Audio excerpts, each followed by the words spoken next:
Hello everyone. In today's class, let us discuss about mean value theorem or Lagrange's mean value theorem, which is also called as first mean value theorem. Now, in fact, in the previous class, we discussed about Rolle's theorem. So what are the conditions of Rolle's theorem? Suppose f of x is a function defined on the closed interval a comma b, says that f of x is continuous in the closed interval a comma b. F of x is differentiable in the open interval a comma b, and the third condition is f of a is equal to f of b. That is, value of the function at the end points, that is a and b, should be equal, heights should be equal.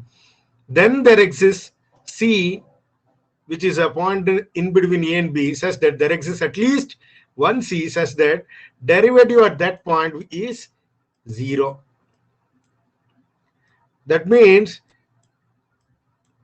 if these conditions are satisfied, then there exists at least one point c on x-axis at which if you draw a tangent to the curve, then that tangent is parallel to x-axis. That is what Rolle's theorem is. So, in fact, Rolle's theorem is the particular case of this mean value theorem. See the statement of mean value theorem. Suppose f of x is a function defined on the closed interval a comma b, such that f of x is continuous in the closed interval a comma b, and f of x is differentiable in the open interval a comma b. Then there exists c which satisfies the condition, right, that f dash of c equal to f of b minus f of a divided by b minus a. Now see here, this is the statement of mean value theorem. For this statement, if you include one more condition, that is f of a equal to f of b, then your f dash of c will be equal to 0, because when in that case your graph will be of this form. See, suppose this is your x-axis, this is your y-axis, and let us draw a graph with height at the end points are same. So at the end points are same.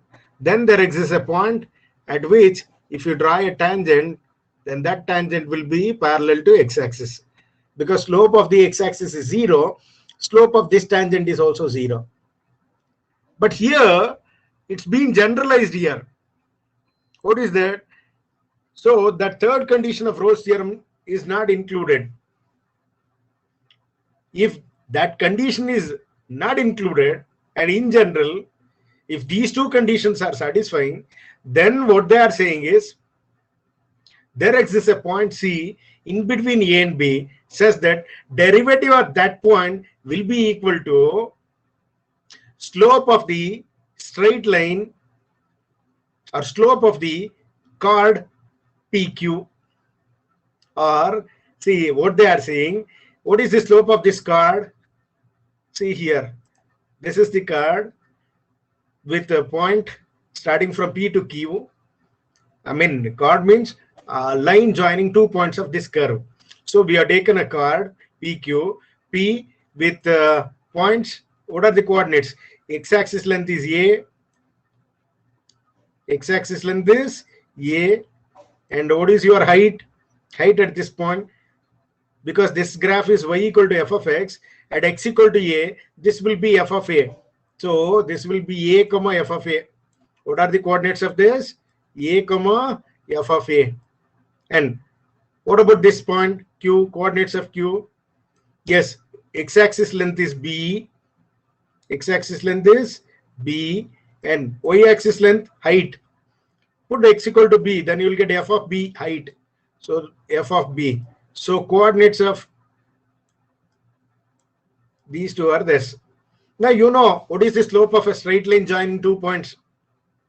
Slope of a straight line joining 2 points is given by f of b minus f of a, that is y2 minus y1 divided by x2 minus x1. General formula, which is a slope, which is used to find slope of a straight line joining 2 points x1 y1 x2 y2. Here, let us assume this is x1, y1, this is x2, y2. Then by that formula, slope of this card PQ is f of b minus f of a divided by b minus a. And we are saying that there exists a point in between A and C, in between A and B, say C, at which if you draw a tangent to this curve, at this point, right, then that tangent will be parallel to this card. The tangent will be parallel to this card. Because these two are parallel, their slopes are same. And what is the slope of this card? It is f of b minus f of a divided by b minus a. Therefore, slope of this, and we know that we have drawn this tangent at C, and we know what is the slope of a tangent? F dash. So f dash at C, that is f dash of C, that is the slope of this tangent. But since these two are parallel, they must be equal. They must be equal means f dash of C will be equal to f of b minus f of a divided by b minus a. So this is what mean value theorem, right? Geometrically, the meaning of this is, if f of x is a continuous function in the closed interval, and f of x is differentiable in the open interval, then there exists at least one point in between A and B, where if you draw a tangent to the curve, then that tangent will be parallel to the chord between the end points of the curve by taking A and B as end points, extremums, right? If you take A, then corresponding to that you will get f of a. So this point will be a comma f of a. B, if you take x equal to b, then corresponding to that b comma f of b is the coordinate of this. Then draw the chord. For that chord, this will be parallel. Since these two are parallel, their slopes are same. Therefore, slope of this will be equal to f of b minus f of a divided by b minus a. That is what the mean value theorem is. In addition to this, if you put f of a equal to f of b, then if f of a equal to f of b, then this becomes a Rolle's theorem. And by Rolle's theorem, there exists a tangent which is parallel to x-axis. Therefore, slope of the x-axis is 0. Hence, slope of this tangent will also be 0. But here it is not parallel. See here, it might be like this also. It need not be parallel to x-axis. It may be parallel, may not be parallel also. Right? Now, because when f of a equal to f of b, you will get f of b minus f of b only. Because these two are same. So 0 of anything is 0. So your f dash of c is 0. So Rolle's theorem is the particular case of Lagrange's mean value theorem. All right, let's prove this theorem. How? What we'll do is, let us define a function g of x equal to f of x minus ax. F of x minus ax, where a is a constant. What is that constant? That constant we'll find out and we'll show you what is that. Right? Now here, who is defining this? We ourselves is defining this function. Right? And note that here g of x is a function which is defined as f of x minus ax, where a is a constant which satisfies the condition, which must satisfy the condition g of a equal to g of b. Right? G of a equal to g of b. Who is defining this? We ourselves. So we are defining a function which satisfies this condition. Now, when g of a equal to g of b, you note that what is your g of a? Your g of a will be f of a minus a into small a. This is your g of a. What is your g of b? It is f of b minus a into b.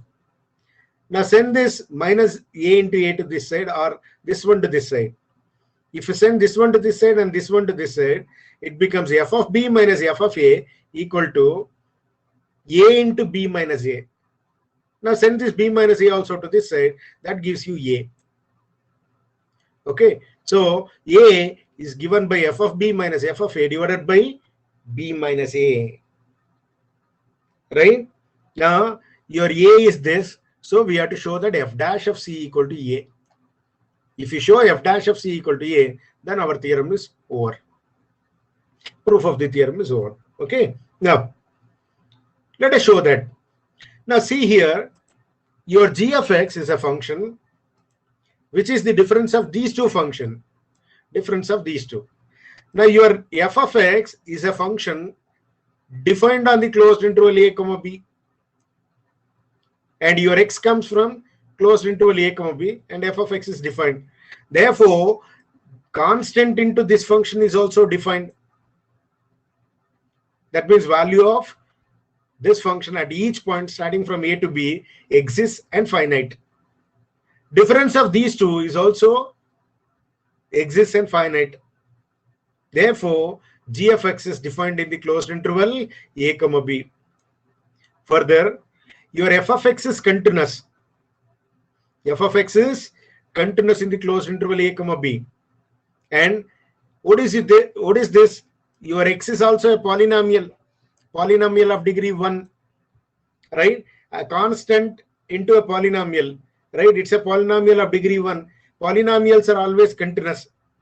And we know the difference of two continuous function is also continuous. Therefore, your g of x is continuous in the closed interval a comma b. So first condition has been satisfied. For g of x, they are given for f of x. Now, second condition, f of x is differentiable and your polynomial ax is also differentiable. Derivative exists. Therefore, difference of two differentiable function is again differentiable. Therefore, this g of x is also differentiable. Second condition is also satisfied. Further, we are having g of a equal to g of b. Value of the function at the endpoints are equal. Therefore, all the conditions of Rolle's theorem are satisfied for g of x. Your g satisfies all the conditions of Rolle's theorem. G is continuous in the closed interval, g is differentiable in the open interval, and g of a equal to g of b. Therefore, by Rolle's theorem, there exists a point C in between a and b such that g dash of c equal to 0. This is true because of Rolle's theorem is satisfied by g, not by f. Here you don't have third condition, that is f of a equal to f of b. That is not given here. So that's why we cannot apply Rolle's theorem for f. But for g, we can, because g is satisfying all the conditions of Rolle's theorem. G of a equal to g of b. G of x is continuous in the open interval a comma b. G of x is differentiable in the open interval a comma b. Therefore, there exists a point C in between a and b such that g dash of c equal to 0. But what is your g dash of x from this? Differentiate it. It is f dash of x minus a into derivative of x is 1. So simply your g dash of x is f dash of x minus a. Therefore, what is your g dash of c? It is f dash of c minus a. And you are saying this is equal to 0. Therefore, f dash of c will be equal to a. But a is nothing but f of b minus f of a divided by b minus a. Therefore, your f dash of c equal to f of b minus f of a divided by b minus a, which is the required answer for us.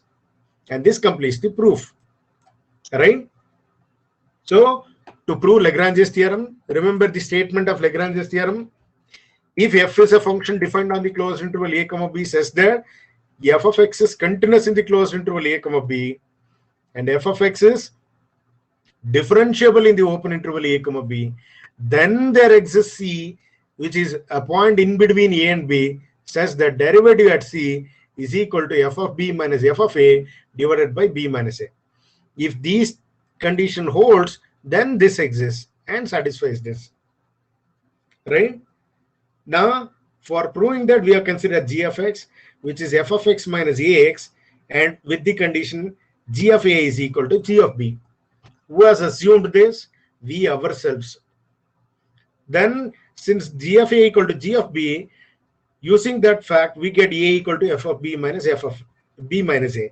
So, we have to prove f dash of c equal to a. That's it. Now, since f of x and ax are continuous, g of x is also continuous. f of x and ax are differentiable, g of x is also differentiable, and g of a equal to g of b. Therefore, all the conditions of Rolle's theorem are satisfied by g, not by f. Therefore, there exists a point C in between a and b such that derivative of g at c equal to 0. But g dash of x is this. Therefore, g dash of c is this. Substitute it and simplify. You'll get f dash of c equal to f of b minus f of a divided by b minus a. And this completes the proof. Remember, Lagrange's mean value theorem is also known as first mean value theorem. Right? So, what is the slope of this tangent at the point C? It is nothing but slope of the chord. Slope of the chord PQ, which is f of b minus f of a divided by b minus a. With this, let's move on to few problems. The first one is verify Lagrange's mean value theorem for this function. So when they say verify, first we have to see, for applying Lagrange's mean value theorem, this function should be defined in the closed interval a comma b. Here a comma b is 0 comma 4, and f of x must be continuous in this interval, and further f of x must be differentiable in the open interval 0 comma 4. Then further we are having, there exists c in between this, which satisfies the condition f dash of c equal to f of b minus f of a divided by b minus a. So first let us check whether this function is defined.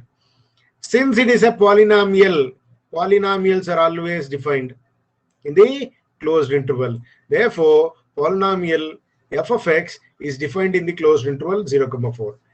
And also we know that polynomials are continuous and differentiable. Therefore, this polynomial is continuous in the closed interval 0 comma 4, and also it is differentiable in the open interval 0 comma 4. Right? So two conditions of Lagrange, these conditions of Lagrange's theorem are satisfied. Therefore, by Lagrange theorem, there exists c in between a and b such that f dash of c equal to this. So by that Lagrange theorem, right, find out what is your f dash of x. It is product of three functions. So let us assume u, v, w. So you know how to differentiate this. Keep u, v, differentiate w, plus keep u, w, differentiate v, keep v, w, differentiate u. By that formula, let me keep x minus 1 and x minus 2 as it is. What is the derivative of x minus 3? Derivative of x is 1, derivative of 3 is 0. So 1 plus, keep x minus 1 and x minus 3 as it is. These two. Differentiate this. What is the derivative of x? 1 minus derivative of 2, 0. So you'll get 1. You'll get this much. Next, plus, keep last two as it is. What is the derivative of x minus 1? Derivative of x is 1, derivative of 1 is 0. So you'll get this much. But by Lagrange theorem, we know that f dash of c is equal to, there exists c in between 0 and 4 such that f dash of c equal to f of 4 minus f of 0 divided by 4 minus 0. Let us find out f of 4. What is your f of 4? 6. What is your f of 0? Minus 6. Make substitution. What is your f dash of c from this? It is c minus 1 into c minus 2 plus c minus 1 into c minus 3 plus c minus 2 into c minus 3 is equal to f of 4 is 6 minus of f of 0 is minus 6 divided by 4. Now multiply and simplify, you will get this much. Right? Now 6 divided by 12 is 2 plus or minus 16 4. Sorry. Yeah, you can. Right? Here, if you take out 16 outside the square root, 4 root 3. So 2 3s are 2 4s are 2 will come, and root 3 3, root 3 will remain. So c equal to 2 plus or minus 2 by root 3. Now you are having two value. One is 2 plus 2 by root 3, and the other one is 2 minus 2 by root 3. And of course this is less than 1. This is greater than 1. Greater than 1 and less than 2. So when it is less than 2, obviously this number is less than 4. And it is positive. Therefore, it is obviously lies in between 0 and 4, and this number is 2 minus of this, and anyhow this is 1 point something, so 2 minus 1 point something will be 1 point something, so that comes also in between 0 and 4. So there exists two values of C, right, which are having slope is equal to f of 4 minus f of 0 divided by 4 minus 0. So whenever they ask verify Lagrange's mean value theorem, you have to do all these things. Okay. Next, if f of x equal to x square plus 1, find all the numbers C strictly in between 1 and 2 such that f dash of C equal to f of 2 minus f of 1. In fact, this is nothing but verification of Lagrange's theorem itself. So given this is a polynomial, it is defined as well as continuous and differentiable. Continuous in the closed interval 1, 2 and differentiable in the open interval 1, 2. What is the derivative? Derivative of this is 2x. And what is your f of 2? F of 2 is 2 square plus 1, which is 5. What is your f of 1? It is 1 square plus 1, which is 2. And by Lagrange's theorem, there exists C in between 1 and 2 such that f dash of C equal to f of 2 minus f of 1 divided by 2 minus 1. 2 minus 1 is 1. That's why you are getting f dash of C equal to f of 2 minus f of 1. So we got this condition. Now we have to find the value of C. So how to find? What is your f dash of C? F dash of x is 2x. Therefore, f dash of C is 2c equal to f of 2 is 5. F of 1 is 2. So 5 minus 2 divided by 1, which is 3. And if you send 2 to this side, you will get C equal to 3 by 2. So there exists only one value C at which if you draw a tangent to the curve, then the slope of that is same as f of 2 minus f of 1. Of course, 3 by 2 comes in between 1 and 2. 1.5. It is greater than 1 and less than 2. So this value will be there within this. Next one is, suppose C0 by n plus 1, C1 by n plus etc. up to Cn is 0. They had given sum of this series, right, finite series is equal to 0. Then we have to show that there is a function, right, C0 x to the power of n plus C1 x to the power of n minus 1 etc. up to Cn, which vanishes at least once in this region, once in this interval 0, 1. Vanishes means this becomes 0. This becomes 0. Okay, let us see. For this, we'll do one thing. We'll define a function f of x, which is equal to C0 x to the power of n plus 1 divided by n plus 1, C1 x to the power of n by n, etc. up to Cnx. Who has defined this? We ourselves. Right? This is a function. And since it is a polynomial, it is defined as well as continuous. Therefore, it is defined and continuous in the closed interval 0, 1 also. And it is differentiable in the open interval 0, 1. Therefore, all the conditions of Lagrange mean value are satisfied. Mean value theorem are satisfied. Therefore, we can apply Lagrange mean value theorem. For that, let us find out what is your f dash of x. F dash of x equal to C0 by n plus 1 is constant. Okay. So, x to the power of n plus 1 derivative is n plus 1 into x to the power of n. N plus 1 into x to the power of n plus derivative of this n into x to the power of n minus 1 into C1 by n, etc. Derivative of Cnx is Cn into 1. Now, n plus 1 cancels, n cancels. Like this, simply you will get C0 x to the power of n plus C1 x to the power of n minus 1, etc. Cn. That is your f dash of x. That is your f dash of x. Now, what is your f of 1? F of 1 is, put x equal to 1. You will get C0 by n plus 1, C1 by n, etc. up to Cn. But what is your C0 by n plus 1, C1 by n, etc. Cn? It is 0. So by the given condition, this is equal to 0. And what is your f of 0? 0 into anything is 0, 0 into anything is 0, 0 into anything is 0. So f of 0 is 0. Now by Lagrange mean value theorem, there exists at least one value. Instead of c, simply are written x, right? You can take x itself, no problem. There exists at least one x in between 0 and 1 such that f dash of x equal to f of 1 minus f of 0 divided by 1 minus 0. But what is your f dash of x? Your f dash of x is this, right? Is equal to 0 minus 0 divided by 1, which is 0. So we are shown there exists at least one x in between these two where this function vanishes. This is what your function is. It vanishes. And this completes the solution, right? So I'd given 4 more problems. You verify. For the first one, you have to verify whether Lagrange mean value theorem is applicable or not. That means you have to verify whether these two conditions holds good or not. F of x is continuous and differentiable. Okay. Similarly, verify all of them and find out the C value. Okay. I'll stop at this stage. We'll continue in the next session. Thank you.